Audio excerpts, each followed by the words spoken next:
বহরমপুরে আদালতে আত্মসমর্পণ তৃণমূল নেতা পাপাই ঘোষের। আদালত থেকে বেরোলেন মুখ ঢেকে। 2017 সালে বহরমপুরের কুঞ্জঘাটায় এক ব্যক্তিকে খুনের চেষ্টার অভিযোগের মামলায় বৃহস্পতিবার আদালতে আত্মসমর্পণ করেন পাপাই ঘোষ। জামিনে থাকলেও আদালতে হাজিরা না দেওয়ায় গ্রেপ্তারি পরোয়ানা জারি হয়। সেই মামলায় বহরমপুরে আদালতে আত্মসমর্পণ তৃণমূল নেতা পাপাই ঘোষের। পরে মেলে জামিনও। 9 সেপ্টেম্বর হবে পরবর্তী শুনানি। বহরমপুর থানায় একাধিক মামলা রয়েছে বহরমপুরের শহর যুব তৃণমূলের প্রাক্তন সভাপতি পাপাই ঘোষের বিরুদ্ধে।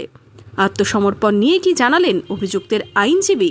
2017 সালে কুঞ্জঘাটায় গত 5-10-2017 সালে শক্তি হালদারকে অ্যাটেম্পট টু মার্ডারের ঘটনায় পাপাই ঘোষকে অভিযুক্ত করা হয়। সেই অভিযুক্তই উনি জামিনে ছিলেন।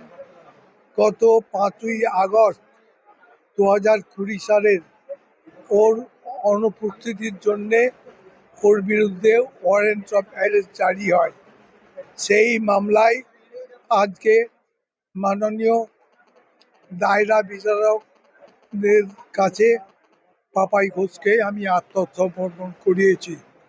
মাননীয় জেলা জজ তিনি সমস্ত কিছু বিচার করে তার দিকে 20,000 টাকা টু সিকিউরিটি 10,000 ইচ 10,000 1 মান্থ পিএ লোকাল সত্ত্বে জামিন দিয়েছেন এবং আগামী 9 সেপ্টেম্বর আর্গুমেন্ট শুনানির জন্য দিন রেখেছেন।